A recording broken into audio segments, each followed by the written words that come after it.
Hi friends, जैसे कि आपको पता है कि हमारे स्पेक्ट्रम की भी सीरीज कंटिन्यू है। देखो यार, कभी कभी बीच में एक दो दिन का गैप आ जाता है तो ये मत सोचना कि मैं मर गया हूं, मैं सीरीज छोड़ दूंगा। बिल्कुल ही कंटिन्यू रहेगी और कोशिश तो है कि बहुत जल्दी इसको कंप्लीट भी कर दूंगा। ठीक है, मेन स्ट्रीम वाला तो कंप्लीट कर दूंगा, आपको चिंता मत करिए। अब देखिए, इससे पहले मैंने शुरुआत की थी मॉडरेट फेज से। मैं आपको ये नहीं बोलूंगा कि arrival of the evident of the European से मैंने चालू किया था, नहीं। मैंने this formation of the INC से मैंने स्टार्ट किया है। उससे पहले की भी मैंने क्या बोलते हैं, प्री आईएनसी जितने भी ऑर्गेनाइजेशन तो भी मैंने कवर कर दिए हैं विद पीआईक्यू। ठीक है, 1918 तक, होम रूल लीग तक जितने भी हमारे टॉपिक्स हैं वो कवर हो चुके हैं जो मेन स्ट्रीम पॉलिटिक्स के थे। ठीक है, अब लखनऊ पैक्ट हो गया, जैसे सूरत स्प्लिट हो गया और रिवॉल्यूशनरी फेज हो गया, सारा पार्ट हमारा कंप्लीट हो चुका है। अब हम आगे बढ़ रहे हैं। इवन हमने arrival of the Gandhi ji in Africa भी कर लिया। कल हमने गांधी जी इन अफ्रीका किया था। अब हमारा यहाँ पे गांधी जी का जो आने के बाद क्या क्या काम उन्होंने किया, मैं साथ ही साथ आप लोगों को यहाँ पे थीम एनसीईआरटी का भी पार्ट ऐड करते जा रहा हूं। तो बिल्कुल ही मैं चिंता करिए कि थीम कवर नहीं हो रही, थीम भी ऐड कर रहा हूं मैं। ठीक है, अब पूरी थीम तो एक साथ नहीं डाल रहा हूं मैं, वो भी अलग से डाल दूंगा, लेकिन क्या है कि जब सबको कंबाइन कर रहा हूं मैं तो उसका फायदा उठाइए। चलिए, और शुरू करने से पहले बता देना चाहता हूं, मेरी क्लासेस स्टार्ट हो चुकी है, पर्सनलाइज क्लासेस। अगर आप ज्वाइन करना चाहते हैं, you can contact me on the given number 8806286229। आप मैसेज कर सकते हैं, आपको आराम से रिस्पॉन्ड किया जाएगा। जो भी आपके डाउट्स होंगे क्लियर कर दूंगा मैं। ठीक है, कोर्स बहुत ही सस्ते हैं। जैसे कि एनडीए सीडीएस का लेना है तो इट्स ओनली 2000। ओके, अगर सीएपीएफ का है तो 2500 एंड अगर यूपीपीसीएस एंड बीपीएससी का अगर आपको लेना है तो it's again not very costly, it's only 2000। ठीक है, वैसे तो 1900 है, बट चलिए। ओके, चलिए अब यहाँ पे बात करते हैं गांधी जी ने आने के बाद क्या किया। इंडिया आए, पहली बात आपको लास्ट वीडियो में बताया था आपको मैंने कि गांधी जी इंडिया आए नहीं, बुलाए गए थे। उनको बुलाया था गोपाल कृष्ण गोखले जी ने। ठीक है, गोपाल कृष्ण गोखले उनके पॉलिटिकल गुरु हैं, आपको ये भी बताया था मैंने। इसका आपको कंटेक्स्ट भी दिया था, इसका आपको मैंने सोर्स भी दिया था, थीम एनसीईआरटी में क्लियर कट ऐसी लाइन लिखी हुई है। ठीक है, ये भी आप भूलेंगे नहीं। ठीक है, चलिए अब यहां पे बात करते हैं जनवरी 1915 में आते हैं वो। और आपको एक और बार बताना चाहता हूं मैं, 9 जनवरी जिसको हम भारतीय प्रवासी दिवस हम मनाते हैं ना, आज के दिन हम सेलिब्रेट करते हैं। क्यों करते हैं? क्योंकि गांधी जी का अराइवल उसी दिन हुआ था, 9 जनवरी 1915 में। तो क्या आते ही उन्होंने मास मूवमेंट करना चालू कर दिया? नहीं, आते ही उनको बोला गया, उनको एडवाइस दी गई। किसने एडवाइस दी? उनके पॉलिटिकल गुरु ने, पॉलिटिकल मेंटर ने, जिनका नाम था गोपाल कृष्ण गोखले। उन्होंने उनको एडवाइस दी कि देखो यार, तुम पहले ना यहाँ पे उतने फेमस हो नहीं, यहाँ पे बड़े बड़े दिग्गज बैठे हैं, जैसे कि बाल गंगाधर तिलक हैं, इनी बेसेंट है, बड़े बड़े लीडर हैं यार। तुम नए खिलाड़ी हो यहाँ पे, ठीक है, पुराने चावल बहुत बैठे हैं यहाँ पे। तो काम करो, तुम पहले इंडिया को देखो, इंडिया की पॉलिटिकल सिनेरियो को समझो, then jump into the politics. Although तुम्हारा बहुत अच्छा एक्सपीरियंस है, तुम काफी नाम हो चुका है तुम्हारा साउथ अफ्रीका में, तुम इंडिया में भी जाने जा रहे हो। ठीक है, तुमको लोग देखने भी आ रहे हैं, तुम एज ए हीरो ट्रीट किए जा रहे हो यहाँ पे। लेकिन हीरोइज्म थोड़ा बाद में दिखाना, पहले इंडिया को समझो। ठीक है, तो उनको एडवाइस किसने दी थी? गोपाल कृष्ण गोखले ने दी थी। इसीलिए वे जब वो इंडिया में आए थे तो उस टाइम वर्ल्ड वॉर का टाइम चल रहा था, वर्ल्ड वॉर 1 चल रहा था। उसके अगले साल होम रूल लीग हुआ, लेकिन उन्होंने उसमें पार्टिसिपेट नहीं लिया, उन्होंने उसमें हिस्सा नहीं लिया।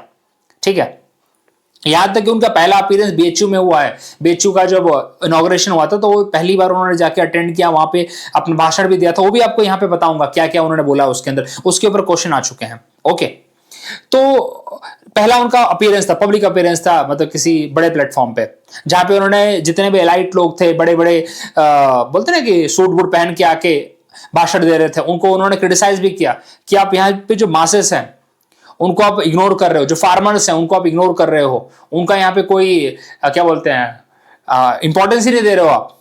तो अब इसके ऊपर भी क्वेश्चन आ चुका है कि पहला पॉलिटिकल अपीयरेंस उनका कहां पे था, तो बीएचयू में था। ठीक है, चलिए, तो पहला उनको बोला कि भाई 1 साल का टूर करो, एक्टिव पॉलिटिक्स से दूर रहो। एक किसने उनको मतलब एडवाइस दिया? गोपाल कृष्ण गोखले, जीके गोखले। वैसे गोखले जी अपने आखिरी दिनों में थे, इसके बाद तो मर ही गए थे वैसे वो। ओके, तो at least 1 year he was totally outside the active politics, जो मेन स्ट्रीम पॉलिटिक्स होती है ना, उससे दूर थे वो। ठीक है, अच्छा, एक क्वेश्चन और पूछा जाता है कि पहला आईएनसी का सेशन उन्होंने कौन सा अटेंड किया था? तो उन्होंने जो आईएनसी का सेशन पहला अटेंड किया था वो था लखनऊ का सेशन। लखनऊ का सेशन जो 1916 में हुआ था, जिसके अंदर मॉडरेट्स और एक्सट्रीमिस्ट दोनों मिले थे। मुस्लिम लीग ने भी उसको अटेंड किया था, ये आपको बता दूं मैं। और उसी सेशन में एक अपने राजकुमार शुक्ला जी आपको पता है बिहार से थे, चंपारण से थे, local man from the Champaran, वहां के किसान थे। तीन कटिया सिस्टम से परेशान थे और वो गांधी जी को जाके मिलते हैं। ठीक है, उनको भी एक पर्सन थे, मदरसा टीचर थे, पीर मुनीस, उन्होंने लेटर लिख के दिया था। जब बिहार वाला टॉपिक में कराऊंगा, जो बिहार वाले जो बच्चे मेरे साथ जुड़े हुए हैं पीपीएससी के लिए, उनके लिए जब कराऊंगा मैं टॉपिक्स, तो उसमें पूरा आपको डिटेल बता दूंगा। तो चिंता मत करें, अभी 71 बीपीएससी को टाइम है, तब तक आपको बिहार का भी जो पूरा सिनेरियो वो भी आपको समझा दूंगा। ठीक है, क्योंकि ये बहुत इंपॉर्टेंट इवेंट है 1916 का सेशन, क्योंकि उसमें बिहार का काफी इंपॉर्टेंट रोल है। ठीक है, राजकुमार शुक्ला जी का रोल है वहां पे, तो ये हमें दिमाग में रखना है। चलिए, तो Gandhi political stance on return, moderate politics again. अब देखो मॉडरेट पॉलिटिक्स उस टाइम क्या थी, मॉडरेट पॉलिटिक्स वैसे भी कुछ काम नहीं कर रही थी, सही बताऊं तो आपको 1907 से लेके 1916 तक आप बताओ कोई बड़ा इवेंट आप बता सकते हो? आप कोई बड़ा इवेंट नहीं बता सकते हो जो पॉलिटिकल लेवल पे हुआ था, जो मास लेवल पे हुआ था। रिवॉल्यूशनरी फेजेस आप बता सकते हो, रिवॉल्यूशनरी एक्टिविटी बता सकते हो, कोमागातामार इंसिडेंट हुआ था इंडिया में। ठीक है, इंडो जर्मन प्लान बनाया गया था आर्म रिवॉल्ट करने के लिए, ये सब आप बता सकते हो। लेकिन क्या आप कोई मास ऑर्गेनाइजेशन बता सकते हो? नहीं बता सकते आप, क्योंकि हुआ ही नहीं था, बताओगे कैसे? 1916 में एक होता है होम रूल लीग, ठीक है, जो कि तिलक जी और एनी बेसेंट जी लेड करते हैं अपने अपने टाइम पे, मतलब ज्यादा अंतर नहीं है। एक ने अप्रैल में चालू किया था तिलक जी ने, और एनी बेसेंट ने चालू किया था सितंबर में। ठीक है, चलिए, home rule league did not support it at that moment. देखो गांधी जी का भी आपको एक बता देना चाहता हूं, आपसे अगर पूछा जाए क्या गांधी जी ने फर्स्ट वर्ल्ड वॉर में ब्रिटेन की हेल्प की थी, मतलब एक तरह से सपोर्ट में थे, तो देखो गांधी जी का भी स्टांस वही था कि हमें ब्रिटेन को सपोर्ट करना चाहिए। अभी ऑलरेडी आपको बता चुका हूं कि मॉडरेट्स के पास तो कोई ऑप्शन था नहीं। जो एक्सट्रीमिस्ट लीडर थे, जैसे कि तिलक उस टाइम जेल से बाहर निकले, तो उन्होंने भी इसीलिए ब्रिटिशर्स को सपोर्ट किया था। क्या पता in future they will give some reward, जैसे सेल्फ गवर्नमेंट। गांधी जी तो ऑलरेडी बोर वॉर में भी हेल्प कर चुके थे अफ्रीका में रहते हुए, और यहां पे भी उनका वही स्टांस था कि होम रूल लीग में इसलिए पार्टिसिपेट उन्होंने नहीं किया बिकॉज वो एक तरह से सपोर्ट कर रहे थे अपने ब्रिटिशर्स को in the world war 1। Okay, और उनका तो कमिटमेंट सत्याग्रह, नो अल्टरनेटिव, तो आपको बताई देता हूं, इस यही उन्होंने आइडियोलॉजी इंडिया में भी चलाई। अब तुम बोलोगे इसकी प्रैक्टिस उन्होंने पहले कर रखे थी, यस, इसकी प्रैक्टिस ऑलरेडी आपको बता चुका हूं, he had done this practice in the south Africa. आपको ऑलरेडी बताया, उन्होंने जो मैरिज एक्ट वहां पे आ रखा था, उसके अगेंस्ट उन्होंने पैसिव रेजिस्टेंस किया, पोल टैक्स के अगेंस्ट किया था, उन्होंने जो इंडियन माइग्रेशन एक्ट लाया गया था, वहां पे इमिग्रेशन एक्ट लाया गया था, जो एक सिटी से दूसरी सिटी में नहीं जा सकते हैं, ये सब उन्होंने मतलब वहां पे कर रखा था। सर्टिफिकेट ऑफ रजिस्ट्रेशन एक्ट के अंदर तो 4 एक्ट आपको बताए थे मैंने, जो अफ्रीका के अंदर पास हुए थे, जिन चारों एक्ट के अगेंस्ट गांधी जी ने अपना प्रोटेस्ट किया था, वो आपको बता चुका हूं मैं। 1906 से लेकर 1914 तक का जो उनका अफ्रीका में टाइम था, it was called as a passive resistance वाला फेज, जिसके अंदर उन्होंने सत्याग्रह और जो प्रिंसिपल थे उनके, सत्य अहिंसा वाले प्रिंसिपल थे, उसको उन्होंने एक्सपेरिमेंट कर रखा था। ठीक है, तो यहां पे आके वो किसी भी तरह के आर्म्ड रिवॉल्ट के हिसाब से तो चलने वाले नहीं थे, ये अपने ही पुराने एक्सपेरिमेंट वाले जो प्रिंसिपल्स थे उसको आगे प्रमोट करने वाले थे। सो दैट्स व्हाई ही, अगर इन फ्यूचर करेंगे भी हो, तो he will going to use this non violent satyagraha only. ठीक है, चलिए अब आगे बात करते हैं अर्ली स्ट्रगल। देखो चंपारण मूवमेंट, अभी आपको कभी कभी मैच द फॉलोइंग में भी आता है, Champaran first civil disobedience, Ahmedabad, ये देखो सीक्वेंस भी आता है कि पहले कौन सा हुआ था, तो पहले चंपारण हुआ था, ये तो ऐसे बच्चा जानता है, मतलब हर बच्चे को पता है। ठीक है, दूसरा कौन सा था? अहमदाबाद। लोगों को लगता दूसरा खेड़ा था, तो देखो इसको तुम कैसे लर्न करो, अभी इसके लिए क्या ही है, चंपारण अहमदाबाद खेड़ा पढ़ लो और क्या बोलूंगा मैं। ठीक है, और ये वाला था अपना खेड़ा अहमदाबाद, क्या था? फर्स्ट हंगर स्ट्राइक था अपना। खेड़ा क्या था? फर्स्ट नॉन कॉपरेशन था, एग्जाम में पूछा जाता है। First civil disobedience Champaran, first hunger strike Ahmedabad, first Kheda आपका नॉन कॉपरेशन। अगर आपसे पूछा जाए, ध्यान से सुनिए, यहाँ पे क्वेश्चन बनते हैं, दीज आर द पीवाईक्यूज, यहाँ पे बनते हैं, मैच द फॉलोइंग आता है इसके ऊपर, ये अपने आप पे अगेन ही पीवाईक्यू है। भले मैं पीआईक्यू यहाँ पे पुट नहीं कर रहा हूं, लेकिन जिस लेवल का पीआईक्यू मैं जानता हूं, किया है मैंने, जब आपको बोल रहा हूं पीआईक्यू है तो उस पर भरोसा करिए, ज्यादा ये मत करिए हमको पीआईक्यू क्यों नहीं दिखा रहे हो, तुमको बोल रहा हो तो मान लो, नहीं मानना तो दूसरा वीडियो देखो, मैं क्या करूं अभी। ठीक है, सीधी बात, नो बकवास। चलो अगला क्वेश्चन यहाँ पे क्या बनता है, अगर आपको ये बोलूं कि non cooperation movement Gandhi ji ने पहली बार, ध्यान से सुनो, non cooperation movement Gandhi ji ने पहली बार इंडिया में 1920 में लॉन्च किया, तो देखो उसमें अपने आप में लाइन गलत होगी, क्योंकि पहली बार उन्होंने अहमदाबाद में लॉन्च किया था नॉन कॉपरेशन। ठीक है, अहमदाबाद वाला जो था, सॉरी अहमदाबाद नहीं, खेड़ा वाला जो था नॉन कॉपरेशन के ही प्रिंसिपल पे था। ठीक है, तो ऑल्दो ये बात सही है कि non cooperation movement all India level पे अगर ये बोले कि पहली बार ऑल इंडिया लेवल पे चालू हुआ था 1920 में, बिल्कुल बात सही है, लेकिन पहली बार इंडिया में कब लगा? उन्होंने एक्सपेरिमेंट किया, खेड़ा में किया, नॉन कॉपरेशन। सेम चंपारण में सिविल डिसोबीडियंस, तो ऑल इंडिया लेवल पे 1930 में हुआ था, लेकिन चंपारण में पहली बार उन्होंने एक्सपेरिमेंट किया इंडिया में although he did the experiment of all this things in the Africa also. ठीक है, अहमदाबाद में हंगर स्ट्राइक। चलेंगे आगे बढ़े। अब चंपारण की दशा पहले बता देता हूं। देखो, अगर आपको थोड़ा सा आइडिया है तो 1859-60 वाला जो टाइम था उसको इंडिगो रिवॉल्ट बोलते हैं, जो बंगाल में हुआ था, इंडिगो रिवॉल्ट। ठीक है, तो उसके ऊपर भी आपको जो मेरे पीजेंट अपराइजिंग का मेरा अलग से मैंने वीडियोस बना रखा है, उसमें भी आप देख सकते हो पीजेंट अपराइजिंग का। ठीक है, तो उस टाइम पे जो इंडिगो रिवॉल्ट हुआ बंगाल में, तो जितने भी इंडिगो प्लांटर्स थे दे शिफ्टेड टू बिहार में आ गए थे। ठीक है, और हमें ये भी देखने को मिलता है कि कुछ टाइम बाद ऐसा हो गया था कि जो इस इंडिगो का जो डिमांड थी वो कम हो गई थी, बिकॉज जर्मन सिंथेटिक डाइज आ गए थे जो कि रेडीमेड बन रहे थे। ठीक है, जो रेडीमेड बन रहे थे और इंडिगो को एक तरह से साइड लाइन कर चुके थे मार्केट में, इंडिगो की अब जरूरत उतनी थी नहीं। लेकिन इंडिगो के जो प्लांटर्स थे, प्लांटर्स मतलब बेसिकली जो उगवा रहे हैं, खेती करवा रहे हैं, भाई वो तो ठाठ में जी रहे हैं ना, उनको तो भाई एक तरह से इम्यूनिटी मिली हुई है, ब्रिटिशर्स का इम्यूनिटी मिला हुआ है उन्हें, तो ब्रिटिशर्स ही प्लांटर्स बस है। तो वो क्या कर रहे हैं, लोगों पे दबाव बना रहे हैं कि तुम्हारे 3 कट्ठे में, देखो 1 बीघा में 20 कट्ठा होता है। भाई मैं खुद खेत से जुड़ा हुआ इंसान हूं, तो खेत से मतलब खुद की खेती होती है, मैं तो मेरे को पता है। 1 बीघा में 20 कट्ठा होता है। 20 कट्ठा मतलब उसका, हाँ मतलब 20 कट्ठे में से 3 कट्ठे में क्या उगाना था, उनको इंडिगो उगाना था, इंडिगो उगाना ही था, सिंपल सी बात थी। और 17 कट्ठे में जो उगाना होगा हमें मतलब नहीं है। और सबसे फर्टाइल भूमि पे उन्हें उगाना था दिस इंडिगो। तो और स्पेशली चंपारण वाले रीजन में, चंपारण आपको अगर बात बताऊं मैं, वेस्टर्न चंपारण, ईस्टर्न चंपारण, वहां पे अच्छा खासा शुगर की खेती होती है, चावल की खेती होती है। ठीक है, पानी अच्छा खासा मिलता है वहां पे। तो लोग जो बिहार के लोग थे उन्होंने बोला यार ये जो हमारी खेती है, अगर हम इंडिगो उगा देंगे इसके तो बंजर हो जाएगी। ठीक है, और आपको एक और बात बताता हूं, बहुत सारे ऐसे इलीगल टैक्स थे, अगर आपको ये नहीं उगाना है तो बहुत सारे ऐसे इलीगल टैक्स है जो आपको पे करने हैं। उतने इलीगल टैक्स आपको पूछे नहीं जाते, अबवाज थे, ठीक है, गवाही थे, अलग अलग नाम है उनके, उतना आपको पूछा नहीं जाता है। ठीक है, तो सिर्फ इतना दिमाग में रखना है, there are 34-35 illegal taxes that they have applied on the people of the Champaran. उस time east Champaran west Champaran दोनों एक ही था, अब तो अलग अलग है। तो वेस्ट चंपारण है, फिर ईस्ट चंपारण उसके बगल में आता है, फिर सीतामढ़ी एंड ऑल, ये सब राज्य, सॉरी डिस्ट्रिक्ट।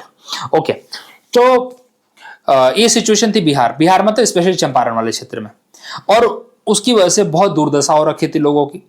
राजकुमार शुक्ला उसी में से एक पीड़ित थे। ये जो राजकुमार शुक्ला है, पहले वो मिलते हैं बृज किशोर प्रसाद को। बृज किशोर प्रसाद कौन है? एक लॉयर है। ठीक है, बिहार के नामी लॉयर हैं, उनको मिलते हैं, उनको पूछते हैं भैया हम क्या क्या कर सकते हैं, तो उनको एडवाइस देते हैं। और बृज किशोर प्रसाद जो बृज किशोर जो प्रसाद हैं, वो लखनऊ सेशन अटेंड करते हैं, वही गांधी जी से इनको मिलाते हैं, पूरी गांधी जी की आइटनरी वही प्लान आउट करते हैं कि गांधी जी कहाँ जाएंगे, कैसे जाएंगे, कहाँ रुकेंगे। ठीक है, ये सारी प्लान आउट करके बृज किशोर प्रसाद ही देते हैं राजकुमार शुक्ला को। ठीक है, तो एक नाम दिमाग में रखिएगा यहाँ पे, बृज किशोर प्रसाद। क्या बोला मैंने नाम? बृज किशोर प्रसाद। ठीक है, एग्जाम में आ जाएगा, फिर तुम देखते रहना। ठीक है, राजकुमार शुक्ला तो पूरी जनता जानती है, और यूपीएससी भी राजकुमार शुक्ला से उठ चुका है थोड़ा सा। अब ये नहीं बोलेगा कि राजकुमार शुक्ला, वो बोलेगा कि किसने प्लान किया था। एक क्वेश्चन आपको बता देता हूं मैं, जब वो मुजफ्फरपुर में उतरे थे तो उनको एक पर्सन उनको रिसीव करने के लिए आए थे। वो कौन थे? उनका नाम था JB Kripalani. He was a professor. ठीक है, यहां तक क्वेश्चन पूछ रखा है कि गांधी जी के जो एसोसिएट थे इन द चंपारण मूवमेंट, उसमें से कौन सा पर्सन एक प्रोफेसर था? आप बताओ, तुम क्या ये नहीं पढ़ोगे डिटेल में तो कुछ याद नहीं रहेगा। तो उनका नाम था जेबी कृपलानी, और वही जेबी कृपलानी है जब इंडिया आजाद हुआ था तो उस टाइम पे कांग्रेस के प्रेसिडेंट थे, वो कांग्रेस के आईएनसी के प्रेसिडेंट थे जेबी कृपलानी। बाद में उन्होंने रिजाइन दे दिया वैसे तो, लेकिन उस टाइम पे थे। ये भी क्वेश्चन पूछा हुआ जेबी कृपलानी, जिनकी वाइफ थी सुचिता कृपलानी। ठीक है, जो बाद में यूपी की सीएम भी बनती है, सॉरी क्या सीएम बनती है, गवर्नर बनती है, वो चेक कर लेना तुम लोग। ठीक है, सर दिमाग से बात मेरी उतर गई है। ठीक है, तो चलिए अब प्रॉब्लम आपको बता दें मैंने, 3 कटिया सिस्टम। ठीक है, जो 3/20 पे था। और सिंथेटिक डाई के बाद इसका मतलब एक तरह से सिस्टम मतलब खत्म ही हो गया था, लेकिन फिर भी जो प्लांटर्स थे वो लोगों को फोर्स कर रहे थे आप उगाओ, नहीं तो इसके बदले हमें टैक्स दो। तो ये सब सिस्टम यहाँ पे चल रहा था। हाई रेंट था, इलीगल ड्यूज, वही इलीगल ड्यूज दुनिया भर के 34-35 इलीगल ड्यूज थे, ठीक है। And force peasants to sell produce at the price fixed by the Europeans. और भी मतलब देखो एक तरह से ऐसी सिचुएशन थी कि उन्हें उगाना ही था, नहीं उगाओगे तो भी उसका भी हजाना देना है उन्हें। तो ऐसे सिचुएशन में मुश्किल था उनके लिए, ठीक है। अब क्या हुआ भाई, उनके पास गांधी जी मिलते हैं, उनको सॉरी गांधी जी को अपने राजकुमार शुक्ला जी मिलते हैं, रिक्वेस्ट करते हैं, ठीक है। उनके आइटनरी प्लान करते हैं बृज किशोर प्रसाद जी, उनको भाई भेजा जाता है वहां पे, उनको राजकुमार शुक्ला जी के साथ तो जाते हैं। आपको बता दो पहले गांधी जी जाते हैं राजेंद्र प्रसाद के यहाँ पे रहने के लिए। राजेंद्र प्रसाद भाई बड़े वकील हैं यार उस टाइम के, ठीक है, कोई छोटे मोटे इंसान नहीं, बड़े वकील है, बड़े बाबू हैं वहां पे। तो उनके जो नौकर चाकर जो होते हैं वो गांधी जी को अलाउ नहीं करते हैं यूज करने के लिए अपना रेस्ट हाउस जो भी था, क्योंकि गांधी जी को कौन जानता है यार, ठीक है। फिर गांधी जी एक लेटर लिखते हैं मजरूल हक को, क्या नाम है उनका, मजरूल हक। मजरूल हक गांधी जी के पुराने दोस्त हैं, और इस पूरे चंपारण सत्याग्रह में मजरूल हक का इंपॉर्टेंट रोल भी है वैसे, बाय द वे आपको बता दूं मैं। तो लोगों के जो नाम लिख रहा हूं वो बहुत इंपॉर्टेंट है। राजेंद्र प्रसाद, राजेंद्र प्रसाद बाद में जुड़ेंगे वैसे, ठीक है, राजेंद्र प्रसाद, ठीक है। मजरूल हक, मजहर उल हक, ठीक है। उसके बाद आप महादेव देसाई, ये सब नाम बहुत इंपॉर्टेंट है, ठीक है। उसके बाद नरहरि पारेख, नरहरि पारेख तो उनको वैसे अपना अहमदाबाद के अंदर भी रहेंगे उनके साथ में, खेड़ा सत्याग्रह में भी उनके साथ रहेंगे नरहरि पारेख, नरहरि पारेख, ठीक है। उसके बाद नरहरि पारेख आगे भी रहेंगे वैसे। JB Kripalani, JB Kripalani, he was a professor, okay. उसके बाद आपका ब्रिज किशोर प्रसाद, ब्रिज किशोर प्रसाद, राजकुमार शुक्ला तो है ही अपने आप में। उसके बाद गांधी जी के चहेते अनुग्रह नारायण सिन्हा, अनुग्रह नारायण सिन्हा, रामनवमी प्रसाद, ठीक है। एंड बाकी तो छोड़ो, इतना ही बहुत है, ठीक है, इतना बहुत है। तो ब्रिज आपको बता दो, ब्रिज किशोर प्रसाद, उसके बाद अपने अनुग्रह नारायण सिन्हा। अनुग्रह नारायण सिन्हा के ऊपर यूपीएससी ने क्वेश्चन पूछ रखा है कि कौन कौन से लीडर्स थे जो गांधी जी के साथ में थे ड्यूरिंग द चंपारण मूवमेंट। तो उसमें एक नाम दिमाग में लिखिए, रख लीजिएगा, अनुग्रह नारायण सिन्हा। और आपको बता दो Anugrah Narayan Sinha was the first deputy CM and the finance minister of the Bihar, ठीक है। चलिए आगे आप क्या बताऊं आपको मैं, आप आगे पढ़ते रहिएगा। अब गांधी जी देखो सारे लीडर्स है, बहुत इंपॉर्टेंट है, सबके नाम आपको पता होना चाहिए। महादेव देसाई, ठीक है, नरहरि पारेख, ये दोनों तो बाद में आगे भी गांधी जी के साथ कंटिन्यू रखेंगे। इवन सीएफ एंड्रूज भी यहाँ पे जुड़े थे गांधी जी के साथ। तो लेकिन चलिए, राजेंद्र प्रसाद और मजरूर लगते हैं तो खुद बिहार की भाई बड़े लोग हैं, ठीक है। JB Kripalani as a professor, Brij Kishore Prasad as a lawyer, ये सारे, राजेंद्र प्रसाद अपने लॉयर भी हैं, मजरूर उलग तो उनके खुद के फ्रेंड हैं जो बैरिस्ट्री उन्होंने की है उनके साथ में, ठीक है। बाकी तो लॉयर्स हैं उनके साथ जो जुड़े हैं। अब गांधी जी जब जाते हैं वहां पे, आपको बता दूं गांधी जी वहां पे जाते हैं तो वहां के जो ऑलरेडी नाम इनका चल चुका होता है, जब वहां पे जाते हैं तो वहां का जो डीएम होता है वो बोलता है गांधी जी की एंट्री मना करता है, ठीक है। वहां पे ऑलरेडी मार्शल लॉ लगा देता है, गांधी जी की एंट्री रोकता है। गांधी जी बोलता है अरे साइड कर इसको। गांधी जी वहां पे जाते हैं, ठीक है। उनको ऑर्डर किया जाता है कि भाई आप लीव करो चंपारण। बोले नहीं नहीं नहीं, मैं यहीं पे रहूंगा। तो जब भी आप लॉ एंड ऑर्डर को डिफाई करो, ठीक है, मतलब नहीं मानोगे, तो डेफिनेटली आप सिविल डिसोबीडियंस की बात करो ना। डिसोबीडियंस का मतलब क्या होता है, you are not following the law and order, correct.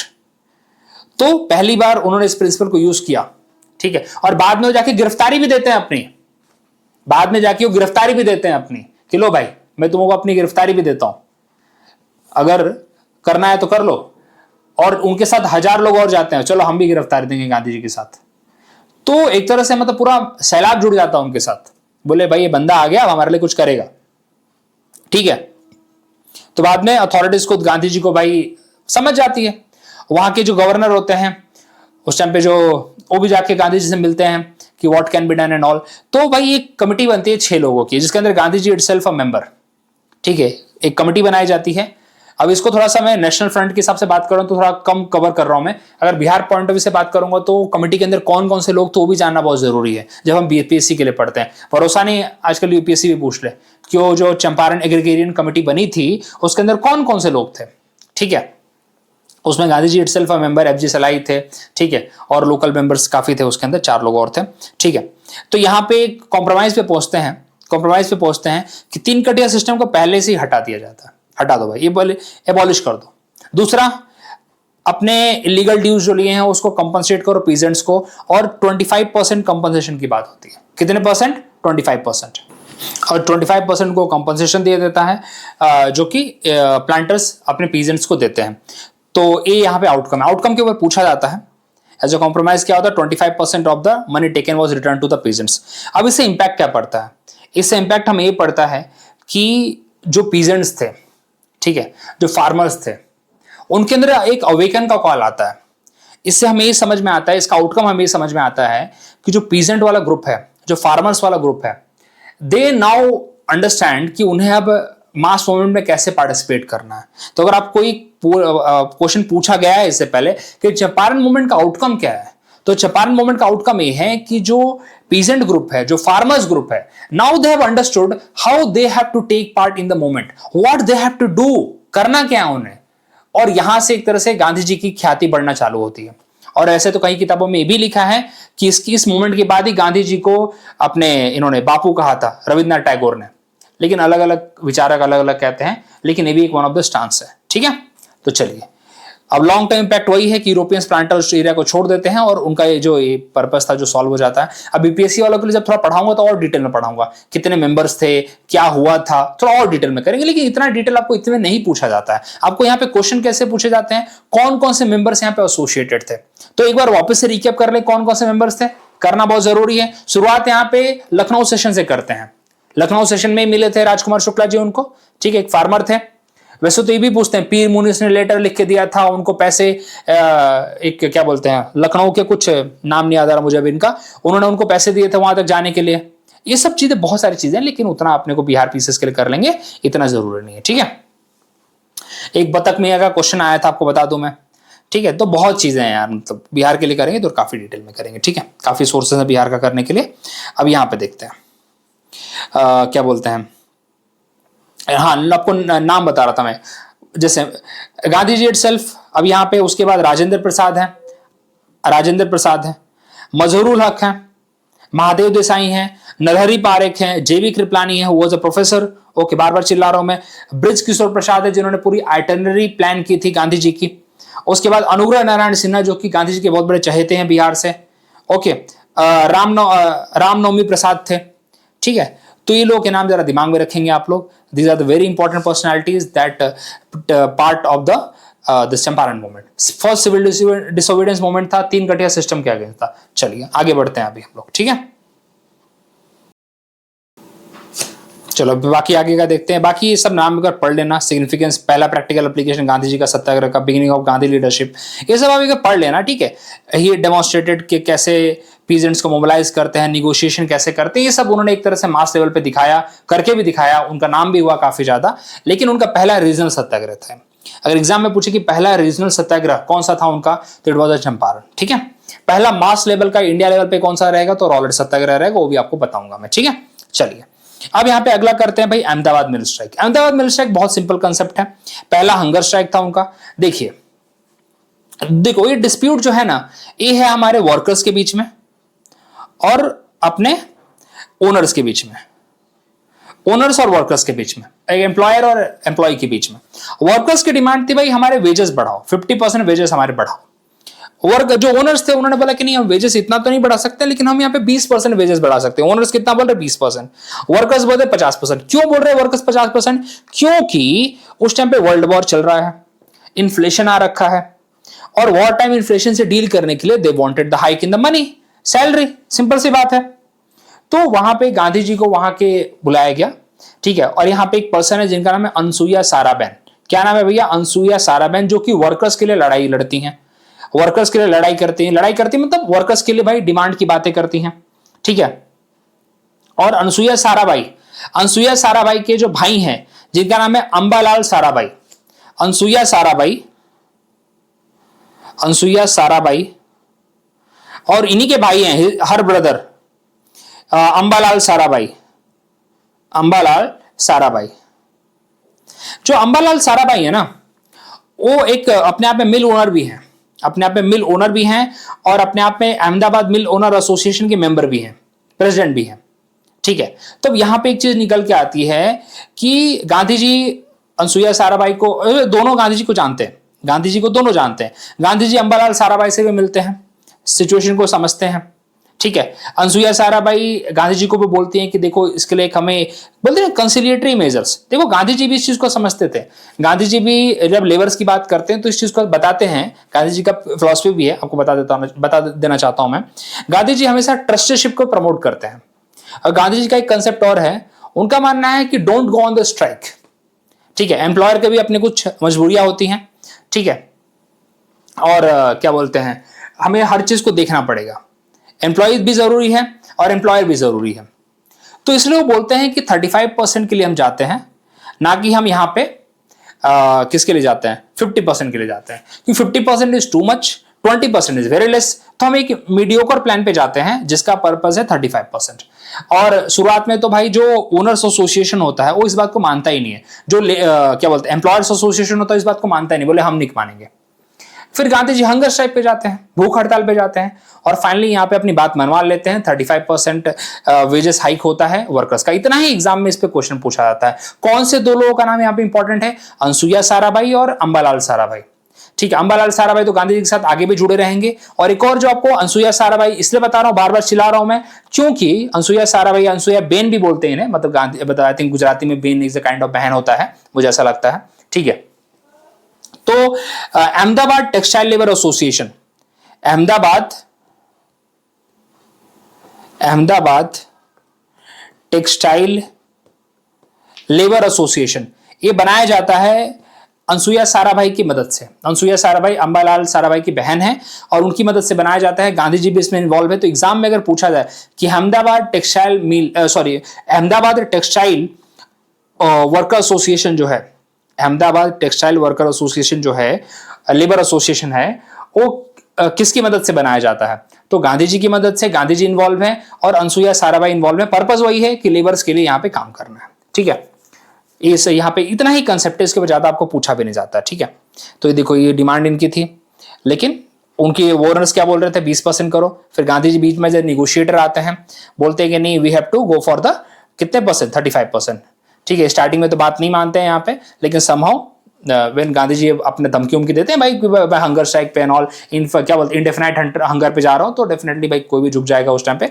और फिर गांधी जब इंटरवीन करते हैं वहां पे, तो देन 50% 35% पे बात आती है, हो जाता है पूरी तरीके से, कोई प्रॉब्लम यहाँ पे नहीं आती है। ठीक है, चलिए, तो इतना ही एग्जाम में पूछा जाता है। 35% वेजेस वाज इंक्रीज, यही आपको आउटकम में पूछा जाता है। अनसुईया साराभाई का नाम पूछा जाता है, अंबालाल साराभाई का नाम पूछा जाता है यहाँ पे, और अहमदाबाद वो लेबर एसोसिएशन, जो अहमदाबाद क्या बोलते हैं मिल लेबर एसोसिएशन जो बनाया जाता है, एंड क्या, हाँ, मिल लेबर एसोसिएशन। ठीक है, वो यहाँ पे गांधी जी के साथ मिलके अपनी क्या, अनसुईया साराभाई यहाँ पे रहती है। बस इतना आपको पता होना चाहिए, that is more than enough. ठीक है, चलिए आगे चलते हैं। और अब देखो यहाँ पे significance of Ahmedabad mill strike, मतलब बेसिकली ये भी क्वेश्चन, देखो एक और क्वेश्चन यहाँ पे बना हुआ है, ध्यान से सुनिए। अब गांधी जी के ऊपर एक क्वेश्चन ऐसे बनता है कि गांधी जी के जो इनिशियली मास मूवमेंट थे, जो उन्होंने रीजनल मास मूवमेंट किए थे, उसमें से कौन सा इंडस्ट्रियल मास मूवमेंट था जो इंडस्ट्री के ऊपर बेस्ड था, तो अहमदाबाद मिल स्ट्राइक। अब यहाँ पे देख रहे हो ना, यहाँ पे लेबर्स की डिमांड की बात कर रहे हो। ठीक है, तो लेबर डिस्प्यूट को सॉल्व कर रहे हो, तो इस बात को दिमाग में रखें आप कि ये इंडस्ट्रियल प्रॉब्लम को सॉल्व करने के लिए उन्होंने किया, एज अ इंडस्ट्री के इश्यूज को उन्होंने क्या बोलते हैं, एज अ निगोशिएट किया, एज अ निगोशिएटर का काम किया उन्होंने between the workers and the this क्या बोलते हैं अपने एम्प्लॉयर। ओके, चलिए, तो इस बात को भी दिमाग में रखना है। अहमदाबाद टेक्सटाइल लेबर एसोसिएशन ये बनता है, एक आउटकम भी है इसका, और यही 2-3 चीजें पूछी जाती हैं इससे आगे तो बात नहीं करूंगा मैं। अब खेड़ा सत्याग्रह के ऊपर जो क्वेश्चन आता है वो आपको बता देना चाहता हूं। खेड़ा सत्याग्रह, यहाँ पे खेड़ा वाला जो रीजन था, वहां पे बारिश नहीं हुई थी, क्रॉप फेलियर था, तो इसका जो रीजन है वो है क्रॉप फेलियर का। ठीक है, और जो अहमदाबाद मिल स्ट्राइक का रीजन है वो एक तरह से वेज इंक्रीज करने का है, प्लेग बोनस है and everything was there. Okay, और यहाँ पे है क्रॉप फेलियर का, क्रॉप फेलियर हुआ, रेवेन्यू जो था अगेन एज इट इज उसको इंक्रीज किया गया, मतलब जो ब्रिटिशर्स करते थे एज यूजुअली। और यहां तक कि लोकल गवर्नमेंट ने भी रिपोर्ट दी उनको कि देखो यार, यहाँ पे इस टाइम पे क्रॉप फेलियर हुआ है, इस साल का आप हमसे ये ना लीजिए, क्या बोलते, रेवेन्यू ना लीजिए। ठीक है, तो गवर्नमेंट ने किसी की बात नहीं सुनी, गवर्नमेंट ने बोला कि नहीं भाई हम तो लेंगे, जबकि रिक्वेस्ट की गई कि सस्पेंड कर दीजिए, सस्पेंड कर दीजिए, और फार्मर्स ऐसी सिचुएशन में नहीं थे कि वो टैक्स पे कर पाए। ओके, तो भाई वहां पे जो लोकल लोग थे, जैसे कि आपको नाम बता देना चाहता हूं, वल्लभ भाई पटेल, यहां से मिलते हैं गांधी जी को वल्लभ भाई पटेल, ठीक है। नरहरि पारेख, नरहरि पारेख तो उनके साथ ऑलरेडी हैं, मोहनलाल पांड्या, रविशंकर व्यास, तो तीन इंपॉर्टेंट नाम है। नरहरि पारेख तो उनके साथ गांधी जी के साथ हैं ही, वैसे पहले से ही हैं, अपने चंपारण में भी रहे नरहरि पारेख, महादेव देसाई। तो महादेव देसाई आपको यहां नहीं दिखेंगे, लेकिन ठीक है, कहीं ना कहीं उनका रोल है। नरहरि पारेख को हटा दीजिए अभी के लिए, मोहनलाल पांड्या, रवि शंकर व्यास एंड सबसे इंपॉर्टेंट लीडर वल्लभ भाई पटेल, गांधी जी को यहां से मिलेंगे, ठीक है। खेड़ा डिस्ट्रिक्ट में है। अब कैसे इन्होंने भाई कैसे ऑर्गेनाइज किया, तो देखो पटेल, देखो गांधी जी का मॉरल एक रोल था, लेकिन सबसे बड़ा काम तो लोकल लोगों ने किया, जैसे कि वल्लभ भाई पटेल, मोहनलाल पांड्या और रविशंकर व्यास, ठीक है। उन्होंने क्या किया भैया, अपने ऑर्गेनाइज किया लोगों का ग्रुप, मतलब मास ऑर्गेनाइजेशन किया, बोला कि कोई भी टैक्स नहीं पे करेगा, कोई भी टैक्स नहीं पे करेगा, ठीक है। भले गवर्नमेंट अगर सीज भी करती है प्रॉपर्टी आपकी, आपका लैंड सीज करती है, तो भी कोई भी टैक्स यहां पे नहीं करेगा। और उस जमीन को देखो, गवर्नमेंट जमीन सीज करके क्या करेगी, गवर्नमेंट किसी न किसी को बेचेगी, तो जो भी गवर्नमेंट की जमीन लेगा उसको आप, अगर गांव के लोग आपके ले रहे हैं तो उसको बहिष्कृत करो, आप गांव से, उसको अपने ही गांव से आप बहिष्कृत करो, ठीक है। और कोई दूसरा बाहर वाला ले रहा है तो उसको लेने मत दो, उसको यूज मत करने दो, देखते हैं ना कब तक करता है वो।